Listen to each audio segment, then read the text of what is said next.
कमलेश एक कैंची को निकालता है और एकदम चुड़ैल के बाल काट लेता है, जिसे मुखिया के घर के बाहर चीख पुकार मची हुई थी। मुखिया जोर जोर से रो रहा था।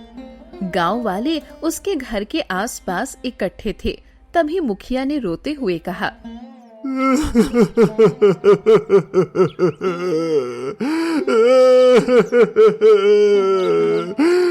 हे भगवान, आखिर मैंने ऐसा क्या किया था जो आपने मेरे बेटे को छीन लिया। मेरा एक लौता बेटा मुझे छोड़कर चला गया। ये कहकर मुखिया जोर जोर से रोने लगा। वही मुखिया को इस तरह रोता देख गांव वाले भी काफी हैरान थे। पता नहीं ये सब किसने किया। मुखिया जी का एक लौता बेटा था, वो भी अब इस दुनिया में नहीं रहा। पता नहीं मुखिया जी किसके सहारे रहेंगे।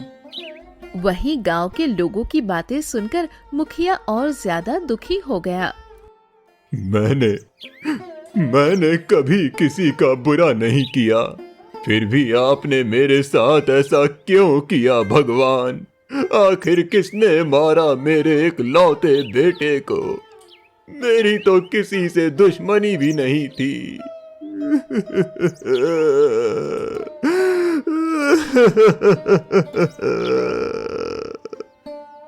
ये कहकर मुखिया जोर जोर से रोने लगता है। दूसरी तरफ एक बहुत सुंदर नदी थी, जिसके बीचों बीच तेज रोशनी में एक कमल का फूल खिला हुआ था। तभी वो कमल का फूल हवा में लटक जाता है, जैसे कोई उसे पकड़े हुए था, और उसी के साथ एक लड़की के हंसने की आवाज चारों तरफ गूंज उठती है। ये कमल कितना सुंदर है। और तभी अचानक वो रोशनी और कमल गायब हो जाता है। वहीं उसी गांव में कमलेश अपने परिवार के साथ रहता था। कमलेश के घर में उसकी माँ बहुत बीमार थी और सारी आमदनी उसके माँ के इलाज में जाया करती थी। कुछ समझ नहीं आ रहा, माँ की तबीयत ठीक नहीं हो रही है। आप चिंता मत कीजिए, माँ जी की तबीयत जल्दी ठीक हो जाएगी। कैसे ठीक होगी? तुम खुद बताओ सुनीता, कितना इलाज करा चुका हूँ। वहीं चारपाई पर पड़ी हुई विमला ये सब सुन रही थी और उसने कमलेश से कहा, बेटा तू मेरे ऊपर ज्यादा खर्च मत कर, लगता है अब मैं नहीं बचूंगी। आप ऐसा क्यों कह रही हैं माँ? जब तक मैं हूँ तब तक मैं इलाज करवाऊंगा। वैसे भी मैंने अपने पिता को तो खो ही दिया है, मैं आपको नहीं खो सकता माँ।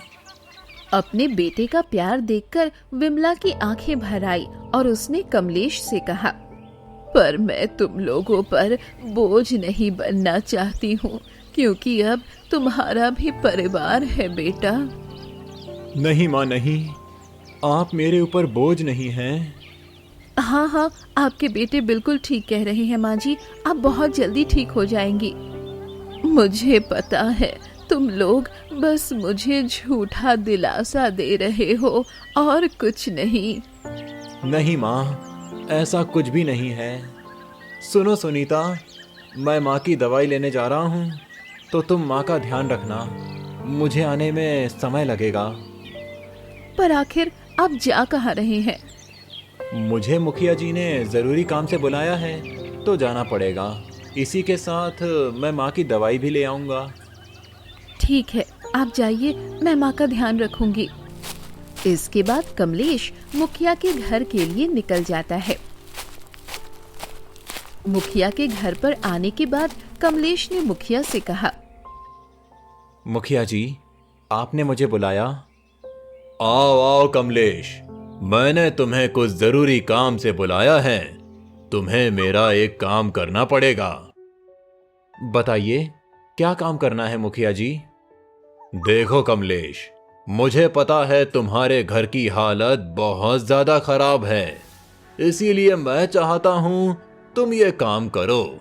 इसके बदले मैं तुम्हें अच्छी खासी रकम दूंगा।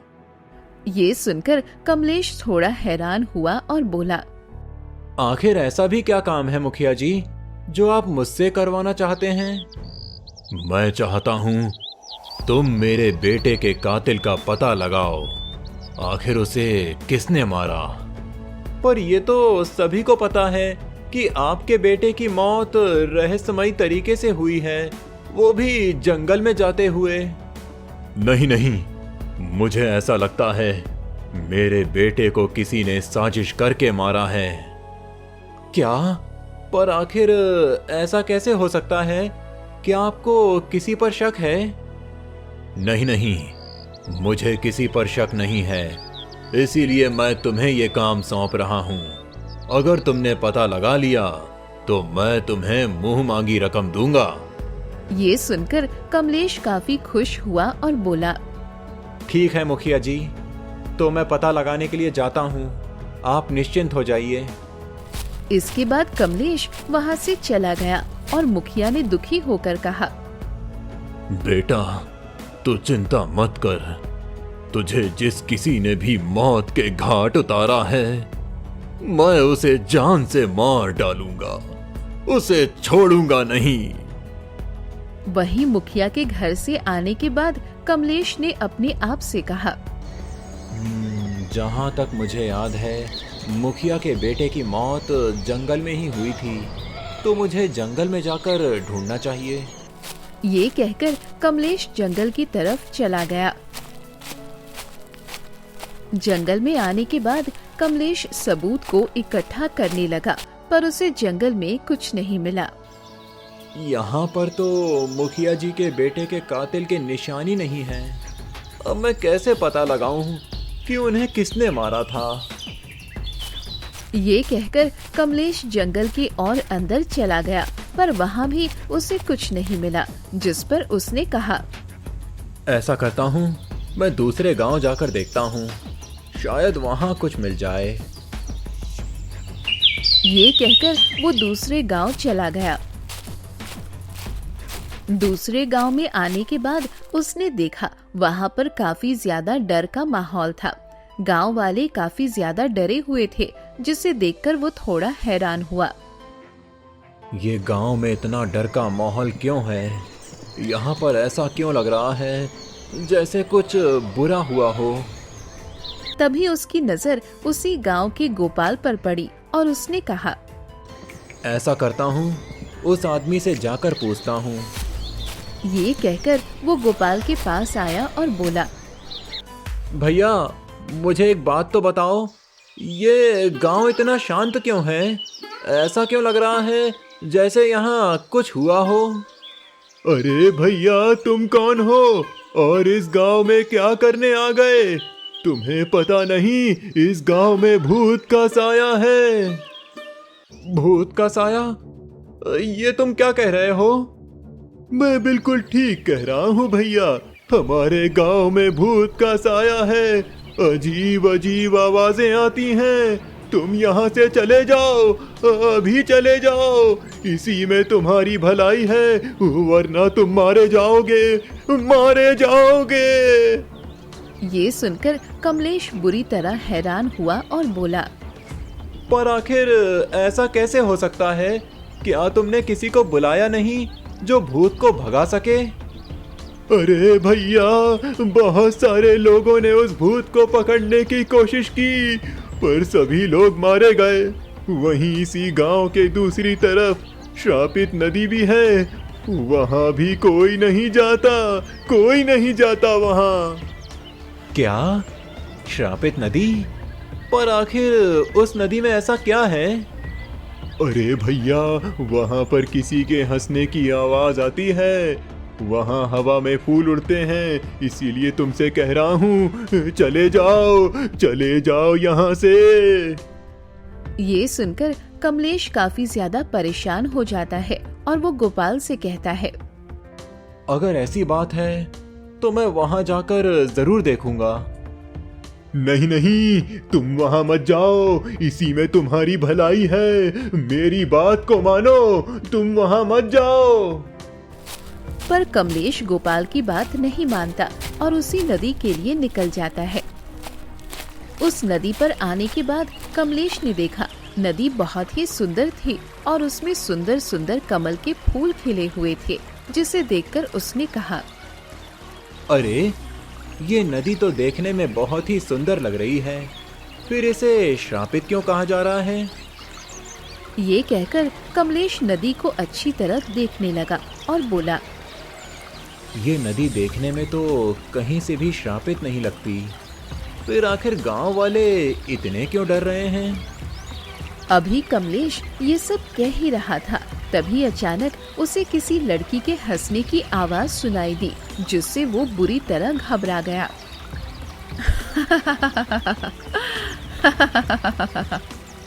अरे यहाँ पर कौन है? ये हंसी किसकी है? कमलेश ने चारों तरफ देखा पर वहाँ कोई नहीं था, जिससे वो भी काफी ज्यादा डर गया। कहीं ऐसा तो नहीं यहाँ पर सच में कोई भूत हो? मुझे यहाँ से भागना चाहिए, इसी में भलाई है, कहीं ऐसा ना हो मैं भी मर जाऊं। हाँ, मुझे यहाँ से भागना चाहिए। ये कहकर कमलेश वहाँ से भागने लगा। तभी उसे फिर से आवाज सुनाई दी, रुक जाओ, इस तरह भागो मत, मैं तुम्हें कोई नुकसान नहीं पहुँचाऊंगी। मैं कोई भूत नहीं हूँ, बल्कि एक परछाई हूँ, रहस्यमयी और जादुई परछाई। ये सुनकर कमलेश काफी ज्यादा हैरान हुआ और रुक गया। क्या परछाई? मैं कुछ समझा नहीं, आखिर तुम किसकी परछाई हो? ये मैं तुम्हें बाद में बताऊंगी, बस तुम मेरी मदद करो जिससे मुझे मुक्ति मिल सके, क्योंकि मैं इस तरह नहीं रहना चाहती। सभी लोग मुझसे डरते हैं, जबकि मैं तो लोगों का भला ही चाहती हूँ। क्या तुम लोगों का भला चाहती हो? पर कैसे? लोगों को उस चुड़ैल से बचाकर जो लोगों को मारना चाहती है। कौन सी चुड़ैल? तुम किसकी बात कर रही हो? इसके बाद वो जादुई परछाई कमलेश को सब कुछ बताती है और कहती है, अगर तुम मेरी मदद करोगे तो मैं तुम्हें अमीर बना दूंगी। तुम्हें बस सुंदरवन जाकर वो जादुई हीरा लाना है, जिसकी मदद से मैं फिर से अपने असली रूप में आ जाऊंगी। क्या तुम सच कह रही हो? क्या तुम सच में मुझे अमीर बनाओगी? हाँ, और इसी के साथ तुम जो कुछ पता करने आए हो वो भी तुम्हें पता लग जाएगा। बस मेरी मदद करो। ठीक है, मैं तुम्हारी मदद करने के लिए तैयार हूँ। ये सुनकर वो जादुई परछाई काफी ज्यादा खुश हो गई और फिर कमलेश वहाँ से सुंदरवन के लिए निकल गया। कमलेश सुंदरवन के लिए चलता जा रहा था, पर उसके मन में काफी सारे सवाल चल रहे थे और उसने कहा, क्या ऐसा भी हो सकता है? मैंने आज से पहले कभी भी नहीं सुना कि कोई परछाई भी लोगों का भला कर सकती है। पर आखिर वो परछाई किसकी होगी? बस एक बार मुझे वो जादुई हीरा मिल जाए, फिर पता लग जाएगा। ये कहकर वो सुंदरवन के लिए चला गया और कुछ ही देर में सुंदरवन पहुंच गया, जो बहुत ही सुंदर था। अरे ये सुंदरवन तो वाकई में बहुत ही सुंदर है। जैसा मैंने सुना था वैसा ही है। बस किसी तरह मुझे जादुई हीरा मिल जाए। ये कहकर वो सुंदरवन में चलता जा रहा था। तभी उसकी नजर एक झोपड़ी पर पड़ी और उसने कहा, अरे ये झोपड़ी किसकी है? मुझे झोपड़ी में जाकर देखना चाहिए। ये कहकर जब वो झोपड़ी में आया तो वहाँ पर एक बुढ़िया थी। बुढ़िया ने जब कमलेश को देखा तो कहा, अरे बेटा, कौन हो तुम और यहाँ क्या कर रहे हो? मैं यहाँ पर जादुई हीरा लेने आया हूँ अम्मा। क्या आप मुझे जादुई हीरा दे देंगे? कौन सा जादुई हीरा? मैं किसी जादुई हीरे के बारे में नहीं जानती हूँ। लगता है तुम गलत जगह आ गए हो। नहीं, मुझे तो इसी जगह बताया गया था। अरे नहीं, मैं सच कह रही हूँ। मैं किसी जादुई हीरे के बारे में नहीं जानती हूँ बेटा। ये सुनकर कमलेश काफी ज्यादा परेशान हुआ और बोला, देखो अम्मा, मुझे तुम्हारी असलियत पता है, इसीलिए नाटक करने की जरूरत नहीं है। ये सुनकर बुढ़िया जोर जोर से हंसने लगी और बोली, ये तो बड़ी अच्छी बात है। तो चलो, जब तुम्हें मेरी असलियत पता ही है तो मेरे असली रूप को भी देख लो। ये कहकर वो बुढ़िया एक चुड़ैल में बदल गई, जिसे देखकर कमलेश बुरी तरह घबरा गया और बोला, इसका क्या मतलब? उस परछाई ने सही कहा था, तुम सच में एक चुड़ैल हो। हाँ, और वो जादुई हीरा मेरे ही पास है और वो तुम्हें कभी नहीं मिलेगा। क्यों नहीं मिलेगा वो जादुई हीरा? मुझे चाहिए, तुम मुझे वो जादुई हीरा दो। नहीं नहीं, मैं तुम्हें जादुई हीरा कभी नहीं दूंगी। मैं तुम्हें मार दूंगी, क्योंकि मैं ही लोगों को मारती आई हूँ, जिससे मैं शक्तिशाली बन सकूं। ये सुनकर कमलेश बुरी तरह हैरान हुआ और उसे पता लगा कि असली गुनहगार ये चुड़ैल है, और उसने कहा, इसका मतलब तुम ही गांव वालों को मार रही हो? हाँ हाँ, गांव वालों और आसपास के गांवों में भी जितने मौतें हुई हैं, उन्हें भी मैंने ही मारा है, क्योंकि मैं शक्तिशाली होना चाहती हूँ। अच्छी बात है, पर अब तुम मरने के लिए तैयार हो जाओ। तू मुझे मारेगा? तू मुझे कभी भी नहीं मार सकता है, क्योंकि तुझे पता नहीं है मैं किस प्रकार मरूंगी। ये सुनकर कमलेश काफी ज्यादा खुश होता है, जिसे देखकर चुड़ैल हैरान हुई और बोली, क्या तू पागल हो गया है जो इस तरह हंस रहा है? पागल नहीं हुआ, बस तेरे मरने का समय आ गया है। अब तू मरने के लिए तैयार हो जा। ये कहकर कमलेश एक कैंची को निकालता है और एकदम चुड़ैल के बाल काट लेता है, जिसे देखकर चुड़ैल बुरी तरह हैरान हुई और बोली, ये तूने क्या किया? नहीं नहीं, तुझे कैसे पता कि मेरे बाल ही जादुई हीरे हैं? क्योंकि मुझे जादुई परछाई ने बताया था। क्या? तो इसका मतलब तू जादुई परछाई से मिलकर आया था। मैं तुझे छोड़ूंगी नहीं। ये कहकर चुड़ैल जैसे ही आगे आई, वो राख बनकर उड़ गई, क्योंकि बाल कटते ही चुड़ैल राख बन जाती है, जिसे देखकर कमलेश काफी खुश हुआ और बोला, चलो, अब मैं ये जादुई हीरा उस जादुई परछाई के पास लेकर जाता हूँ और देखता हूँ वो कौन है। ये कहकर कमलेश वापस उसी नदी के लिए निकल जाता है। कुछ ही देर में कमलेश वापस से उसी नदी पर आ गया जहाँ पर वो जादुई परछाई थी। वहाँ आने के बाद वो इधर उधर देखता है और आवाज मारते हुए कहता है, कहाँ हो तुम जादुई परछाई? मैं तुम्हारा ये हीरा लाया हूँ, कहाँ हो तुम? मैं तो तुम्हारे सामने ही हूँ। तुम तो बहुत ही बहादुर हो, क्योंकि तुमने चुड़ैल को मार दिया। हाँ हाँ, जैसे ही मैंने उसके बाल काटे, उसके बाल जादुई हीरे में बदल गए और वो मर गई। मैंने तुमसे कहा था ना, लाओ वो जादुई हीरा मुझे दे दो। पर आखिर मैं तुम्हें ये जादुई हीरा कैसे दूं? तुम तो मुझे दिखाई नहीं दे रही हो। तुम बस अपने सामने हाथ बढ़ा दो, मैं अपने आप जादुई हीरा ले लूंगी। ये सुनकर कमलेश ने वैसा ही किया और अगले पल जादुई हीरा हवा में लटकने लगा, जिसे देखकर वो भी काफी ज्यादा हैरान हुआ। और जैसे ही जादुई परछाई ने जादुई हीरे को पकड़ा, वो एक सुंदर राजकुमारी में बदल गई। राजकुमारी को देखकर कमलेश काफी खुश हुआ और बोला, अरे, आप तो एक राजकुमारी की परछाई थी। हाँ, तुमने सही कहा, मैं एक राजकुमारी ही थी, पर एक श्राप की वजह से अदृश्य परछाई बन गई, जो किसी को दिखाई नहीं देती थी। पर मैंने कभी भी लोगों का बुरा नहीं किया।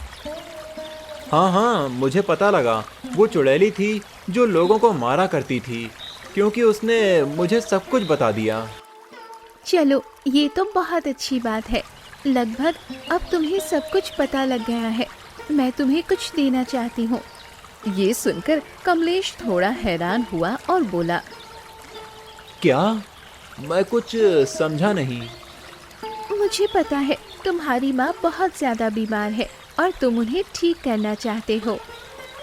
हाँ हाँ, आपने सही कहा, पर आपको कैसे पता? क्योंकि मैं एक जादुई परछाई होने के साथ मायावी नगर की राजकुमारी भी हूँ, इसीलिए मुझे सब कुछ पता है। ये सुनकर कमलेश काफी खुश हुआ और फिर राजकुमारी कमलेश को उसी नदी के पास ले आई और कमल को तोड़कर कमलेश को पकड़ाते हुए कहा, इस कमल को घर पर ले जाओ और अपनी माँ को दे देना। जैसे ही तुम्हारी माँ इस कमल को पकड़ेगी, उनकी सारी बीमारियाँ इस कमल में आ जाएगी और ये काला हो जाएगा। ये सुनकर कमलेश काफी खुश हुआ और बोला, आपका बहुत बहुत धन्यवाद राजकुमारी जी।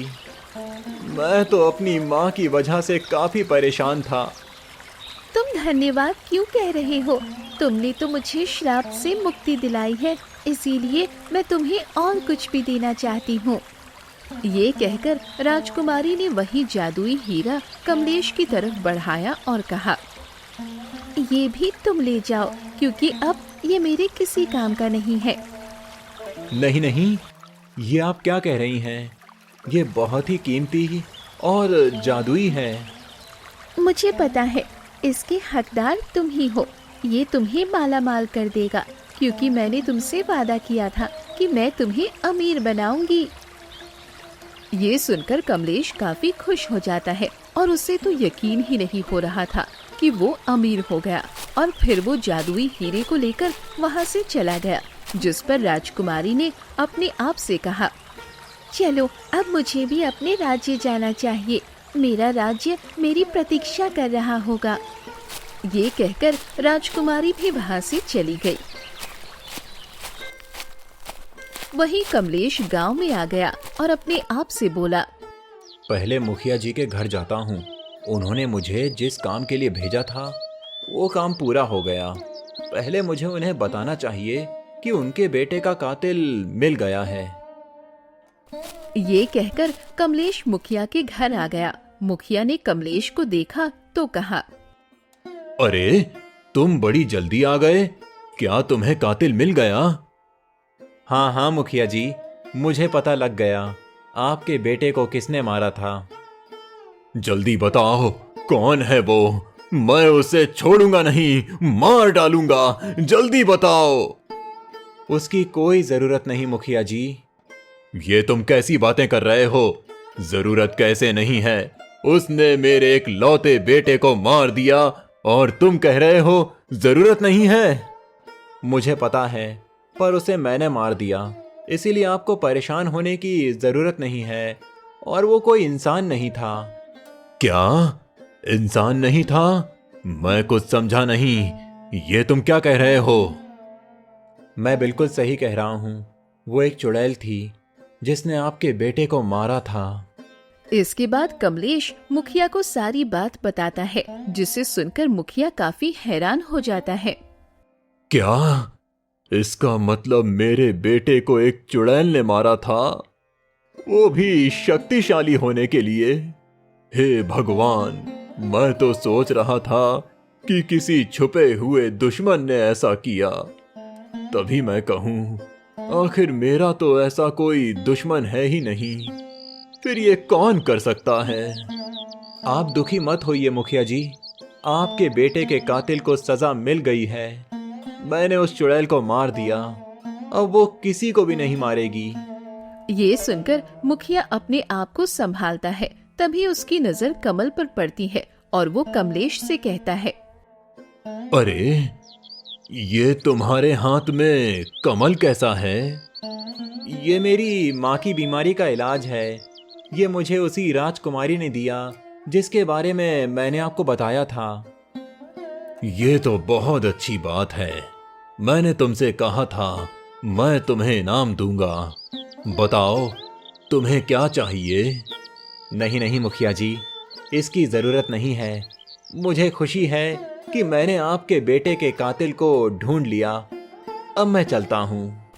ये कहकर कमलेश वहाँ से चला गया, जिस पर मुखिया काफी दुखी हुआ और बोला, हे भगवान, आपने ऐसा क्यों किया? क्यों एक चुड़ैल ने मेरे बेटे को मार दिया?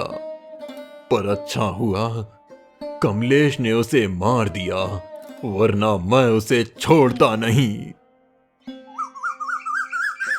दूसरी तरफ सुनीता काफी परेशान हो रही थी, क्योंकि कमलेश अभी तक लौटकर नहीं आया और उसने अपने आप से कहा, हे भगवान, मेरे पति अभी तक लौटकर क्यों नहीं आए? माँ जी की तबीयत बिगड़ती जा रही है, आप उन्हें जल्दी से भेज दीजिए। क्या हुआ बहू, क्या अभी तक कमलेश लौटकर नहीं आया? नहीं माँ जी, अभी तक तो नहीं आए। मुझे कुछ समझ नहीं आ रहा वो कहाँ रह गए। शायद वो मेरी दवाई लेने गया होगा। तू इतनी परेशान मत हो, मैं ठीक हूँ। नहीं माँ जी, आपकी तबीयत बिगड़ रही है, उन्हें जल्दी ही आना पड़ेगा। तभी वहाँ पर कमलेश आ गया। अपने पति को देखकर सुनीता ने कहा, कहाँ चले गए थे आप? शाम होने को आई। मुझे पता है, पर मैं माँ की दवाई लेकर आया हूँ। माँ बहुत जल्दी ठीक हो जाएगी। क्या आप सच कह रही हैं? ये तो बहुत अच्छी बात है। इसके बाद कमलेश विमला के पास गया और कमल का फूल पकड़ाते हुए बोला, माँ, आप इस कमल के फूल को अच्छी तरह पकड़ लीजिए। पर बेटा, इस फूल से क्या होगा? ये तू मुझे क्यों दे रहा है? जैसा मैं कह रहा हूँ आप वैसा ही कीजिए। आप इसे पकड़िए। ये सुनकर विमला ने कमल के फूल को पकड़ लिया। तभी अचानक उसे ऐसा लगा जैसे उसके शरीर की सारी बीमारियां कमल के अंदर जा रही हो और धीरे धीरे वो कमल का फूल काला हो गया और विमला बिल्कुल ठीक हो गई, जिसे देखकर सुनीता काफी हैरान हुई और बोली, ये क्या? ये कमल का फूल काला कैसे हो गया? अरे बेटा, मैं तो पूरी तरह ठीक हो गई। मुझे तो ऐसा लग रहा है जैसे मेरे अंदर कोई बीमारी ही ना हो। क्या आप बिल्कुल ठीक हो गई माँ जी? हाँ, मैं तो बिल्कुल ठीक हो गई बेटा। ये कैसा फूल था? माँ, ये कोई साधारण फूल नहीं था, बल्कि चमत्कारी था, जो मुझे एक राजकुमारी ने दिया था। क्या राजकुमारी ने? पर आप तो कह रहे थे आप मुखिया के पास जा रहे हैं। हाँ, गया तो मैं मुखिया के पास ही था, पर मुखिया ने ही मुझे काम से भेज दिया था। मैं तुम्हें विस्तार से बताता हूँ। इसके बाद कमलेश अपनी माँ और पत्नी को सारी बात बताता है, जिसे सुनकर वो दोनों काफी खुश होती हैं। और तभी कमलेश उन्हें वो जादुई हीरा दिखाता है और कहता है, अब आप लोग तैयार हो जाइए, क्योंकि अब हम लोग बहुत अमीर हो जाएंगे। क्या ये असली हीरा है? हाँ, ये असली और जादुई हीरा है। इसकी मदद से हम लोग बहुत अमीर हो जाएंगे, राजकुमारी ने खुद कहा है। ये सुनकर वो दोनों काफी खुश हो गई, पर सुनीता थोड़ी परेशान थी, जिसे देखकर कमलेश ने कहा, क्या हुआ सुनीता, तुम इतनी परेशान क्यों लग रही हो? अजी, अगर ये हीरा काम नहीं किया तो आप अपनी जान पर खेलकर ये जादुई हीरा लाए हैं, इसीलिए थोड़ा परेशान हूँ। तुम ऐसा क्यों कह रही हो? मुझे पूरा यकीन है ये जादुई हीरा जरूर काम करेगा, क्योंकि इसे मैं खुद लाया हूँ। अगर तुम्हें यकीन ना हो तो मैं अभी इसका इस्तेमाल करके तुम्हें दिखाता हूँ। इसके बाद कमलेश जादुई हीरे से कहता है, हे जादुई हीरे, पैसे की बरसात कर दे, जिससे मैं बहुत अमीर हो जाऊं। ये कहते ही अचानक से कमलेश के घर पर पैसों की बरसात होने लगी, जिसे देखकर कमलेश के साथ उसकी पत्नी और माँ भी काफी ज्यादा हैरान हो गई। और सुनीता ने खुश होकर कहा, अजी, ये क्या? ये तो पैसों की बरसात हो रही है। मैंने कहा था ना, अब तो तुम्हें यकीन हो गया ना कि ये जादुई हीरा काम करता है। हाँ हाँ, मुझे यकीन हो गया। अब तो हम लोग बहुत अमीर हो जाएंगे। माँ जी देखिए ना, हमारे घर पर पैसों की बरसात हो रही है। हाँ हाँ बहू, मुझे भी यकीन नहीं हो रहा है, पर बेटा तुझे ये हीरा संभाल कर रखना पड़ेगा। आप उसकी चिंता मत कीजिए, पर आप लोग इसके बारे में किसी को बताइए मत, क्योंकि अगर गांव वालों को इसके बारे में पता लग गया तो फिर बहुत बड़ी गड़बड़ हो जाएगी। आप चिंता मत कीजिए, हम लोग इसके बारे में किसी को नहीं बताएंगे। हाँ हाँ, बहू सही कह रही है, तू इसे संभाल कर रख दे। इसके बाद उन्होंने उस जादुई हीरे को संभाल कर रख दिया और अब कमलेश और उसका परिवार बहुत ही खुश था और अब वो लोग आराम से रह रहे थे।